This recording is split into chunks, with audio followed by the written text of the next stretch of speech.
sylvicole. 3 intervenants nous font le plaisir de témoigner sur le sujet. Dans l'ordre d'intervention, nous aurons donc Jean-François Boquet de l'Office national des forêts, adjoint au directeur territorial de Bourgogne-Franche-Comté. Sur le sujet des changements climatiques, les effets observés en forêt et les mesures d'adaptation de la gestion forestière. Suivra l'intervention de Mathieu Mirabel, qui est responsable du pôle Bourgogne-Franche-Comté du département de la santé des forêts à la DRAF. Il interviendra sur la santé des forêts face aux changements globaux, les nouveaux ravageurs extrêmes climatiques, l'exemple en région Bourgogne-Franche-Comté. Et enfin, Michel Moulin, directeur technique à CFBL,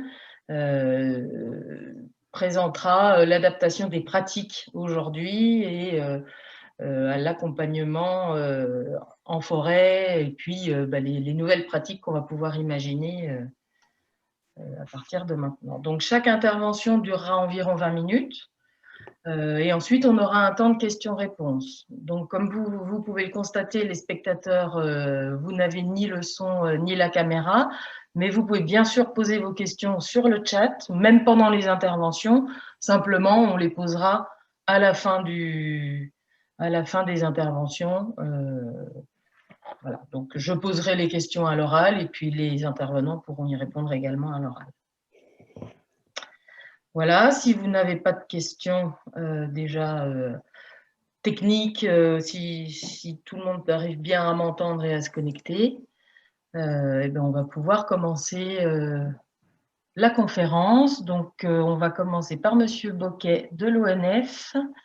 Je vais tout de suite partager l'écran et lui donner la main. Voilà. Très bien, écoutez, bonjour à tous. Je vais attendre d'avoir la main sur l'écran pour démarrer la présentation. Voilà. Est-ce que vous voyez d'abord la présentation? Pour moi, c'est parfait. Et vous avez normalement la main. Eh bien, écoutez, c'est parti. Donc, bonjour à tous. Je ne refais pas la présentation. Je suis effectivement Jean-François Boquet. Je travaille pour l'Office national des forêts. Je suis l'adjoint du directeur territorial Bourgogne-Franche-Comté. Je travaille sur beaucoup de sujets techniques, mais c'est vrai que depuis quelques mois, voire quelques années, la question des crises sanitaires et du changement climatique nous occupe particulièrement. Donc, il m'a été demandé d'intervenir aujourd'hui sur la question des mesures qui sont prises en gestion forestière pour accompagner le changement. Donc, je vais vous présenter une vingtaine de diapositives. Certaines seront passées assez rapidement pour essayer d'illustrer un petit peu cette question. Donc, est-ce que j'ai la main pour... Oui, parfait. Donc, voilà le menu de l'intervention, si j'ose dire. Donc, je vais commencer par vous donner un petit peu des informations sur le changement climatique avec un regard de forestier que je suis, des informations sur les premiers impacts, mais je ne vais pas trop développer puisque Mathieu fera une intervention complète sur la question de ces crises sanitaires et des questions de santé des forêts. Par contre, je vais rapidement passer à la question des mesures d'adaptation sur lesquelles nous travaillons actuellement, avec plusieurs volets. Un volet qui pour nous est extrêmement important, c'est la question du diagnostic de la vulnérabilité et l'évaluation du risque en forêt par rapport à nos différents peuplements et à leur situation. Et très vite, vous verrez qu'il y a un sujet qui pour nous est vraiment prégnant en ce moment, c'est la question du choix des essences et des provenances qui pourraient potentiellement être les plus adaptées par rapport à ces changements qui sont annoncés comme relativement brutaux à l'échelle forestière. Donc l'évolution de la composition, ça fait partie des orientations sylvicoles sur lesquelles nous travaillons actuellement. Et je vous ferai un dernier mot sur la question de l'adaptation des sylvicultures. Donc voilà un petit peu le programme de l'intervention. Alors, j'ai plus la main. Si, parfait. Donc je commence simplement pour vous rappeler un petit peu la question du changement climatique sur un graphique qui avait été publié par le groupe international des experts sur le climat en 2013. Donc c'est un graphique en fait qui présente les différents scénarios d'évolution climatique en fonction des bilans radiatifs, qui part du scénario le plus optimiste au scénario le plus pessimiste, avec un scénario optimiste avec une hausse moyenne de 0,8 degrés, qui en fait correspond à une situation qu'on connaît déjà actuellement, et un scénario qui était à l'époque considéré comme étant pessimiste, avec une hausse de température de 4,2 degrés. Aujourd'hui, nous considérons que ce scénario-là est un scénario tout à fait probable. Donc c'est effectivement des changements qui sont potentiellement importants, et il reste autour de tout ça un grand nombre d'incertitudes quant à l'ampleur de ce changement. Et si on a effectivement aujourd'hui des simulations sur les questions de hausse de température, il est encore plus délicat d'avoir des simulations sur les questions de variation de régime hydrique. Donc il y a une grosse incertitude autour de tout ça. Et se pose la question de la façon dont les peuplements forestiers pourront réagir. Alors, le diaporama va un peu vite. Voilà. Donc on a rajouté sur ce graphique en dessous, les durées d'exploitation, enfin les âges d'exploitabilité classiques des arbres forestiers, les différentes essences forestières de notre région. C'est un exercice qui est intéressant, parce que ça permet vraiment de relativiser et de se rendre compte de l'ampleur, de la vitesse de ce changement par rapport à la durée de vie de nos peuplements. Très clairement, si on regarde le chêne pédonculé dans un premier temps, chêne sessile ensuite, ce sont des âges d'exploitabilité qui vont de 120 à 190 ans. Très clairement, on se rend compte qu'effectivement, les plants qu'on va installer aujourd'hui ou qu'on obtiendra par régénération naturelle sont des plants qui vont connaître des conditions climatiques extrêmement différentes de celles qu'ils connaissent aujourd'hui. Donc ce diagramme qui avait été réalisé pour la première fois par Jean-François Dot, que j'ai repris ici, est un diagramme qui permet de comprendre que nous avons un changement qui va se produire à une vitesse qui est extrêmement rapide par rapport au temps forestier, par rapport à la vitesse de production et de croissance de nos arbres forestiers. Donc c'est un changement qui est extrêmement brutal et qu'il nous faudra forcément accompagner. Puisque classiquement, on sait que la vitesse naturelle de migration des essences forestières par rapport à leur aire de répartition pourra être de quelques mètres par an, alors que par rapport à cette vitesse de changement climatique, il faudrait qu'ils se déplacent de quelques kilomètres par an. Donc c'est un changement brutal pour les arbres forestiers qu'il va nous falloir accompagner. Et cette migration naturelle étant probablement insuffisante, parce qu'en fait, on observe sur les périodes post-glaciaires des changements qui étaient quand même moins brutaux que ceux-ci, donc c'est nouveau pour la végétation, il faudra qu'on l'accompagne d'opérations de migration assistée. Alors, si on regarde les impacts du changement climatique qu'on a pu observer ces dernières années, au-delà de la progression un petit peu régulière que je présente dans les graphiques sur la diapositive précédente, on se rend compte quand même qu'il y a une vraie crainte des forestiers sur des événements un petit peu extrêmes, les sécheresses brutales, les canicules importantes ou les coups de vent relativement importants. En fait, très clairement, ce changement va se dérouler de façon assez chaotique, et on a eu en 2018 une sécheresse assez importante qui nous permet d'illustrer un petit peu les impacts sur la forêt. Vous avez en haut à gauche de la diapositive une photo qui a été prise sur le premier plateau du Jura, dans le département du Doubs, en fait, dans la région naturelle du premier plateau, sur laquelle vous voyez différentes situations d'impact. Au premier plan, vous avez en fait une plantation d'épicéas dans laquelle il y avait eu des érables sycomores qui avaient été plantés en mélange, et vous voyez que ces érables ont séché du fait de la sécheresse. Donc on voit déjà un premier impact, et c'est vrai que pour nous, dans une période de reconstitution des forêts, cette question du taux de reprise dans nos plantations qui se dégrade progressivement est une véritable problématique. Vous voyez en deuxième plan un peuplement d'épicéas qui a été scolité, donc c'était le départ de la crise scolite en août 2018.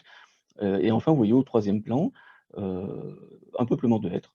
Nous sommes au mois d'août, et ils ont une allure de hêtres du mois de novembre, hein, qui ont des feuilles complètement roussies par la chaleur. Donc en fait, on est vraiment sur une problématique qui touche tous les stades et toutes les essences quasiment de notre région naturelle.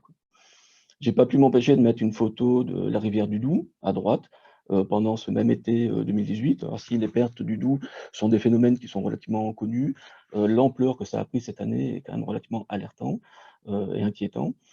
Donc voilà un petit peu le type d'impact qu'on peut observer. Donc globalement, des événements climatiques extrêmes qui vont bouleverser nos peuplements, bouleverser nos paysages, des crises qui vont s'en suivre sur des périodes de plusieurs années. Ici, la crise de scolite dont on parle, on attend le pic de la crise en 2021, donc on voit que c'est un effet sur plusieurs années.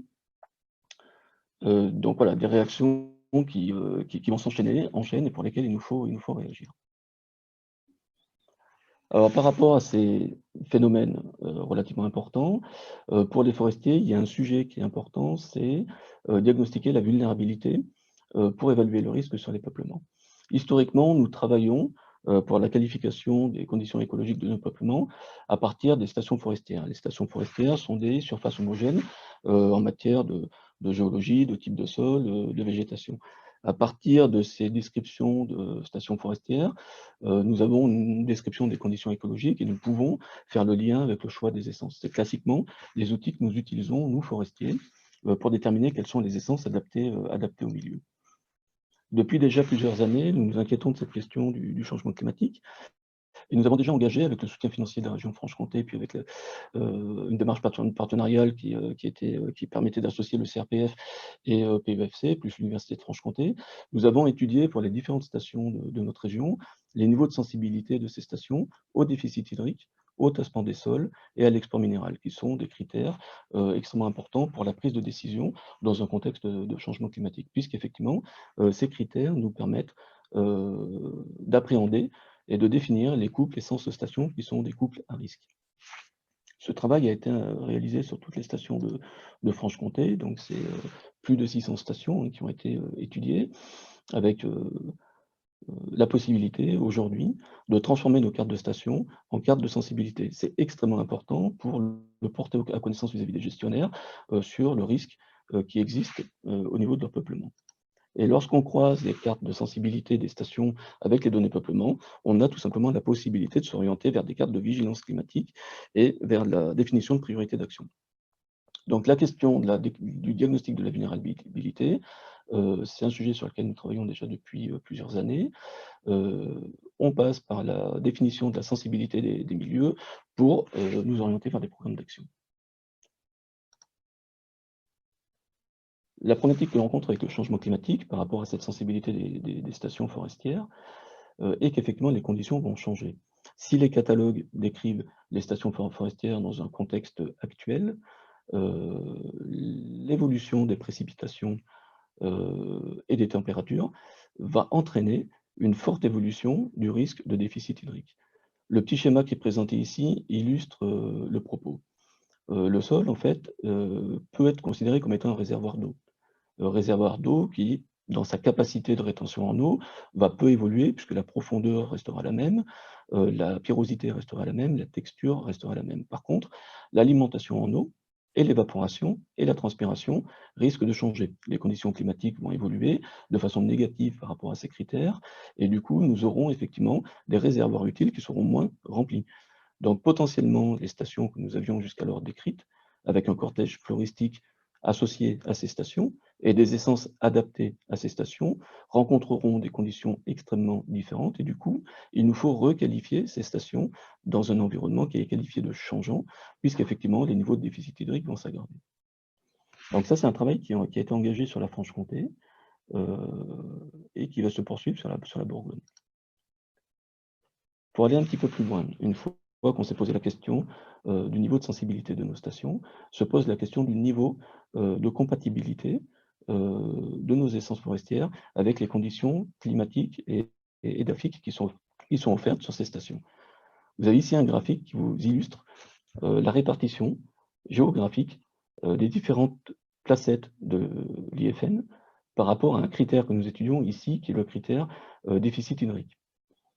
La courbe bleue vous présente la fréquence de présence des stations qui présentent un déficit hydrique du niveau présenté sur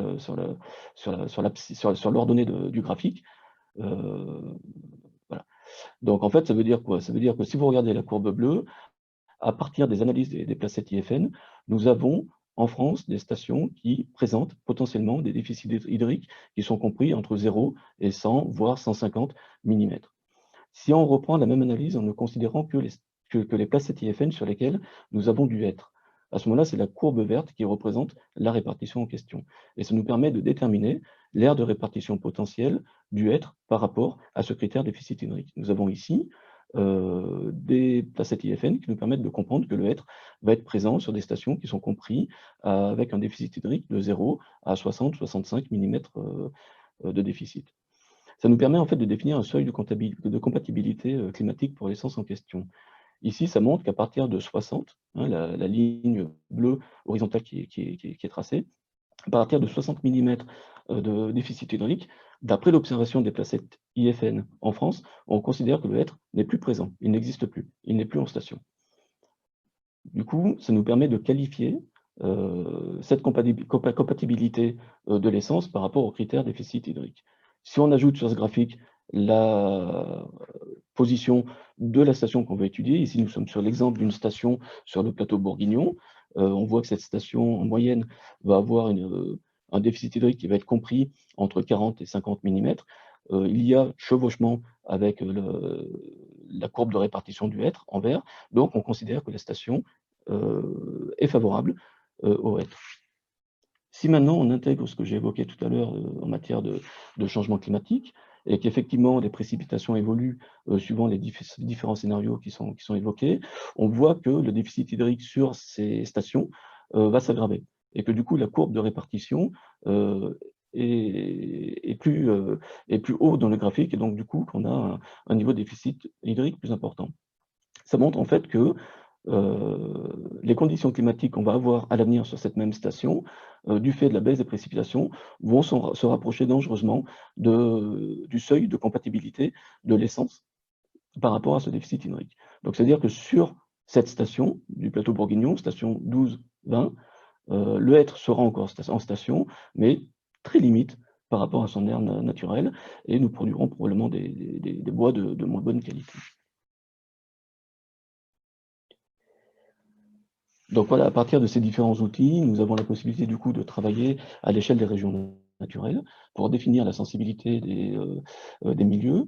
Donc une analyse est faite pour la Franche-Comté pour définir pour chaque station la sensibilité au déficit hydrique, au tassement et à l'export. Nous venons d'engager le même travail avec le CRPF pour définir la sensibilité sur les stations de Bourgogne. Ce travail permet, à partir des analyses que je viens de vous montrer, d'évaluer le niveau de vigilance pour les différents couples et sans stations qu'il faut avoir. Et puis, à partir de la dernière diapositive, vous voyez qu'on a eu la possibilité de travailler sur la définition d'un niveau de risque pour ces couples et sans stations à différents horizons, 2050 ou 2070. L'analyse de la vulnérabilité, nous la réalisons bien sûr à l'échelle de la forêt aussi, au moment de la révision des aménagements forestiers, avec notamment la carte des stations, qui est transformée en carte de sensibilité, comme je l'ai évoqué tout à l'heure, et lorsqu'on la couple avec la carte des peuplements, nous avons la possibilité de définir des programmes d'action. Et enfin, la vulnérabilité à l'échelle de la parcelle, elle est diagnostiquée systématiquement avant chaque opération de travaux sylvicoles, notamment de reboisement, avec un diagnostic stationnel, un diagnostic sylvicole. Donc ça, c'était la partie diagnostic de la vulnérabilité des peuplements, sujet extrêmement important pour voir un petit peu quel est le niveau de risque pour nos différents secteurs forestiers et nos différentes forêts. L'étape suivante, c'est la question de quelles sont les bonnes essences ou les essences qui sont adaptées ou les essences ou les provenances qui sont adaptées par rapport à ces changements. Plusieurs programmes scientifiques ont été engagés au niveau national, et nous les valorisons aujourd'hui au niveau territorial. Il y en a un dont il faut absolument que je vous parle, qui est le programme Climessence. En fait, c'est un outil web qui va être mis à disposition de tous les gestionnaires dans les jours ou les semaines qui viennent.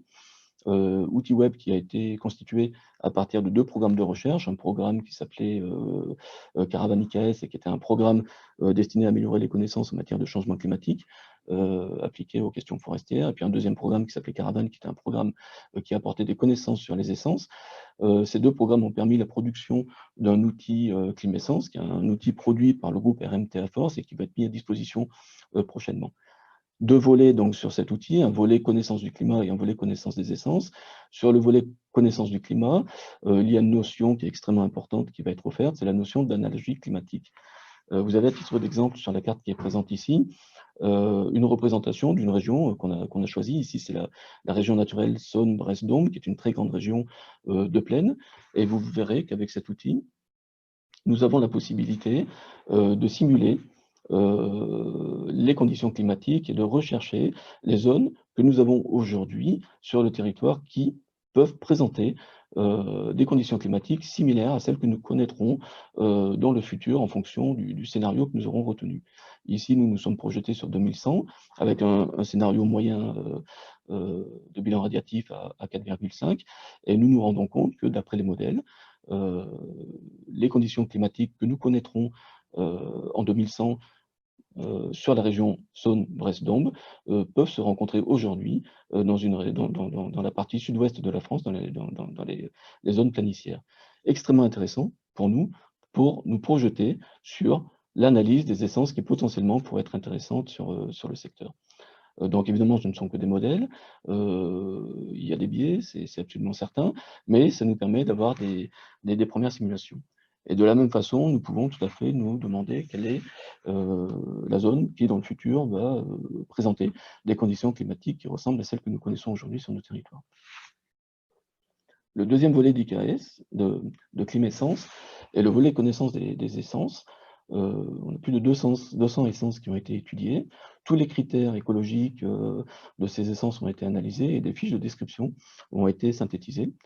37 critères de notation ont été analysés, des exigences climatiques jusqu'aux usages. Et vous voyez que l'outil permet de réaliser des comparaisons d'espèces. Vous avez ici un exemple de comparaison du pin de Brussia, du sapin pectiné, avec plusieurs critères qui sont analysés, notamment des facteurs climatiques, résistance aux fortes sécheresses, à l'état adulte ou à l'état juvénile. Donc ça permet effectivement d'aider les gestionnaires dans leur choix d'essence s'il fallait qu'ils travaillent à l'introduction de nouvelles essences. Donc un outil qui est intéressant, qui va prochainement être déployé et qui va nous permettre d'accompagner les prises de décision par un porté à connaissance plus intéressant et plus complet sur cette question des simulations climatiques, cette question des connaissances des essences. Deuxième travail qui a été engagé pour améliorer la connaissance des essences, travail qui avait été engagé par l'équipe recherche et développement de l'ONF de Dole, c'était un inventaire de toutes les plantations d'essences atypiques qui avaient pu être réalisées sur la région Franche-Comté, sur les territoires voisins. En fait, il avait été demandé à tous nos techniciens forestiers d'identifier les essences originales qui avaient été installées ou les essences que nous connaissions, mais installées sur des stations ou des contextes extrêmement nouveaux. Du coup, nous avons une banque d'informations qui nous permet de documenter le comportement des nouvelles essences sur les stations et dans des contextes locaux.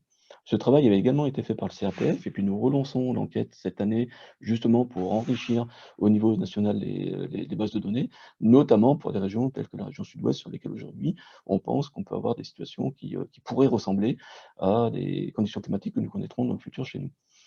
Nous avons également plusieurs expérimentations qui avaient été mises en place, et l'idée que nous avons, c'est de mettre en place un référentiel de connaissances partagées, forêt privée, forêt publique, sur le comportement des essences, à partir de toutes les plantations passées pour lesquelles nous aurions réussi à récupérer de l'information. Un autre programme extrêmement intéressant sur cette question de l'identification des essences et des provenances intéressantes pour l'avenir, c'est le programme JUONO. Je pense que la plupart d'entre vous en ont entendu parler. Programme piloté chez nous par Brigitte Muche, du pôle recherche et développement. Plusieurs objectifs pour ce programme. Le principe est le suivant, c'est-à-dire qu'on se dit qu'avec le changement climatique, les populations les plus méridionales des aires de répartition de nos différentes essences seront les populations les plus menacées, et probablement les populations qui disparaîtront en premier. Alors même que ces populations-là peuvent présenter un patrimoine génétique intéressant par rapport à cette adaptation à des situations plus sèches. Du coup, le programme JUONO a un objectif de conservation de ces provenances. Donc l'idée étant de récolter des graines dans la partie méridionale des aires de répartition, les éduquer en pépinière pour les planter dans la partie la plus septentrionale de ces aires de répartition. Nous avons, pour le sapin pectiné, une expérimentation sur le site de la forêt domaniale de Levier, où plusieurs unités conservatoires de sapin pectiné méridional ont été utilisées pour faire des plantations à notre niveau. Le deuxième intérêt, le deuxième objectif, c'est d'accélérer la migration et de commencer à préparer des notions de migration assistée en transmettant le patrimoine génétique méridional dans le nord de la France. Sur cette question de la migration assistée, il y a un programme national sur le sujet, qui est dénommé Espérance, qui est un programme qui vise à mettre en place des dispositifs expérimentaux pour tester des provenances et des essences méridionales, avec des tests d'élimination, des tests de comportement, pour effectivement sélectionner le matériel génétique qui à l'avenir sera le plus intéressant pour nous. Ce sont des dispositifs relativement lourds, parce qu'effectivement l'expérimentation est très complète, avec un suivi extrêmement précis de l'origine des plants, des peuplements mers, etc.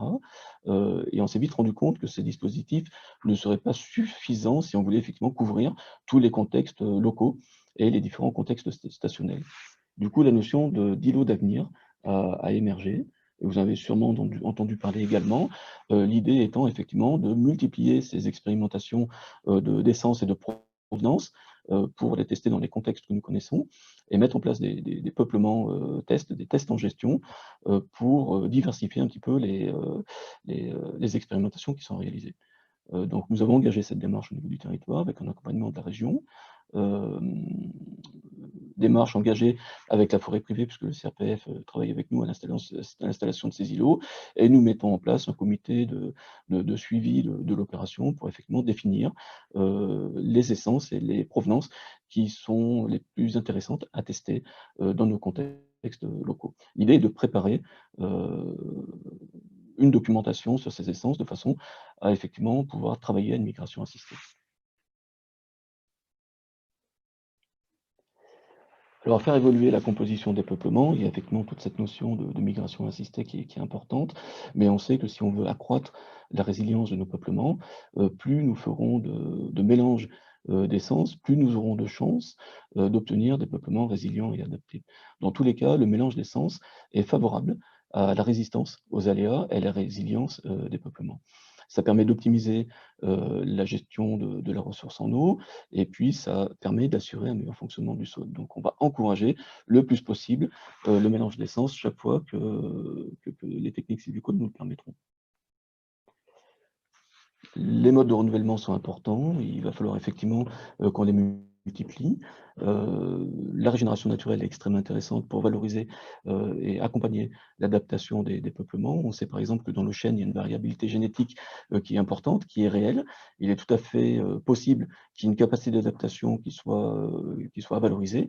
Du coup, la régénération naturelle, ça reste quand même dans ces domaines la modalité de régénération la plus adaptée, en tout cas la plus privilégiée pour ce qui nous concerne, avec en plus possibilité de gérer dans le recru une certaine diversité.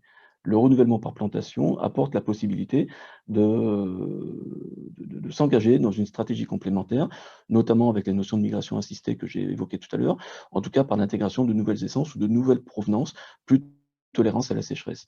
L'idéal pour nous aujourd'hui, c'est de s'orienter vers des forêts mosaïques qui peuvent être constituées par à la fois de la régénération naturelle, à la fois de la régénération par plantation, ou des itinéraires qui mêlent les deux avec des itinéraires d'enrichissement par placeau ou par parquet.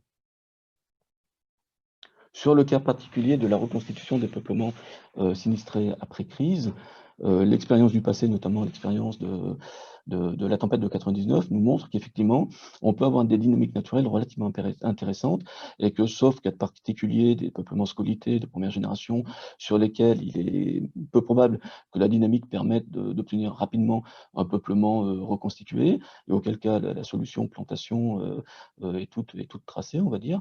Sur beaucoup de situations, il peut être intéressant de laisser s'exprimer les dynamiques naturelles de façon à optimiser les investissements et à mêler régénération naturelle et complément par plantation. C'est un petit peu la logique dans laquelle nous nous engageons pour traiter la reconstitution des peuplements.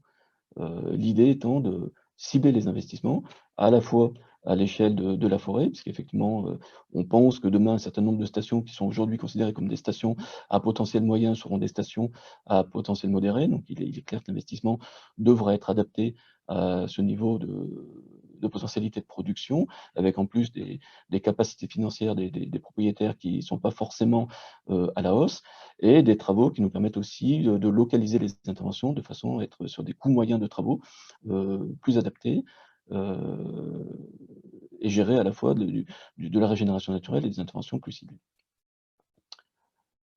L'intérêt également de la plantation, lorsqu'elle est associée à de la régénération naturelle, c'est d'opérer des enrichissements dans des opérations de reconstitution ou de complément de peuplement pour intégrer des nouvelles provenances ou des nouvelles essences et assurer un meilleur mélange des peuplements.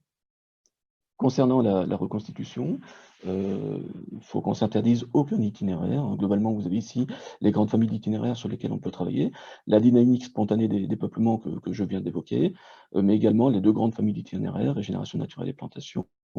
Pour la régénération naturelle, avec différents niveaux d'intensité, jusqu'à l'enrichissement par plantation dans la régénération naturelle, et puis pour les plantations, différentes échelles, les placeaux, les plantations à faible densité, les plantations à plat. En fait, le point important pour nous aujourd'hui, pour la reconstitution des peuplements, c'est d'organiser un diagnostic précis de la station et de la végétation résiduelle pour s'orienter vers un choix d'itinéraire le plus adapté à la situation que l'on rencontre. Au niveau de l'évolution des sylvicultures, on a vu en tout début d'intervention qu'effectivement le changement va être relativement rapide et brutal par rapport à la capacité d'adaptation de nos forêts. Il nous faut donc être proactifs, même si effectivement les décisions qu'on va prendre sont des décisions qui se prennent dans un contexte relativement incertain. Mais globalement, il nous faut avancer. L'objet est évidemment de rechercher des peuplements plus résilients et plus adaptés. Le vieillissement des peuplements est un facteur extrêmement aggravant de ces situations de dépérissement. Ça nous pousse donc à avoir une sylviculture relativement dynamique. Les modes de régénération, j'en ai parlé tout à l'heure, il est bien de les varier. Je dis ici que toutes les structures ont leur place, parce que suivant le peuplement d'origine, la futaie irrégulière peut être une excellente réponse à la gestion dans d'autres situations. Ce sont des peuplements plus réguliers qui nous permettront d'avancer. Et enfin, un focus particulier sur la protection des sols, puisqu'effectivement, la dégradation des sols peut avoir des conséquences assez durables sur la gestion des peuplements. Enfin, conduire des peuplements de façon dynamique, ça a l'avantage de limiter l'exposition du peuplement au risque, ça a l'avantage d'avoir des peuplements qui sont plus clairs et qui du coup permettent une meilleure gestion de l'eau et une concurrence plus réduite. Et ça permet aussi beaucoup d'accélérer le renouvellement. Donc aujourd'hui, le maître mot pour nous, c'est d'appliquer nos guides de sylviculture avec des sylvicultures relativement dynamiques pour ne pas s'orienter sur des peuplements vieillissants. Dernière diapositive pour parler du capital sol. Je l'ai dit en tout début de diapositive de présentation, pardon, le travail qui était engagé sur la sensibilité des sols est un travail qui nous permet de faire un porter à connaissance auprès de nos personnels avec des cartes de sensibilité, puisqu'effectivement, une bonne connaissance des sensibilités de sol est indispensable à l'organisation des chantiers et à la priorisation des actions. Il y a plusieurs outils qui avaient été élaborés, dont certains ont été construits en concertation avec les acteurs de la filière et de l'exploitation, comme le guide Practisol, qui sont des outils extrêmement intéressants pour accompagner ce porter à connaissance et puis organiser la gestion dans une démarche de protection des sols. C'est des outils qu'on réengage en déploiement au niveau interne à l'ONF. Et enfin, pour limiter les tassements, c'est vrai qu'il est pour nous absolument nécessaire de généraliser le cloisonnement et d'organiser la gestion forestière, l'exploitation forestière de façon adaptée par rapport à ces questions-là. Donc nous avons au niveau de l'ONF réengagé là, depuis le début de l'année un plan d'action qui vise à améliorer le porté à connaissance et à encourager la mise en place de ces cloisonnements et le raisonnement adapté par rapport à ces exports minéraux. Voilà.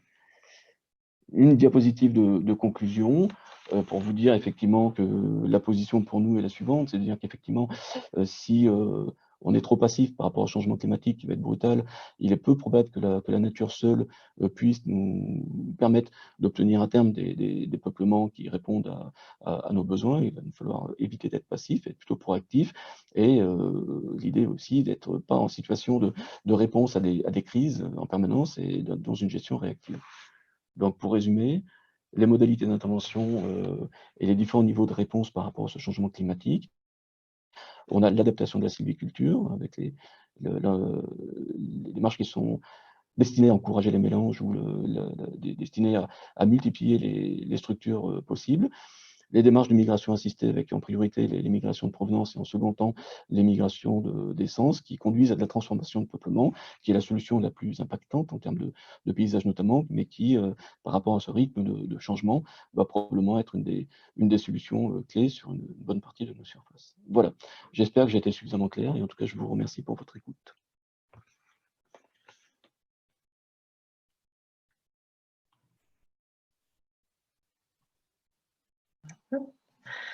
Bien, eh bien, merci beaucoup, Monsieur Boquet, pour votre intervention. Je vais donc arrêter ce partage. Comme je disais tout à l'heure, n'hésitez pas à poser vos questions sur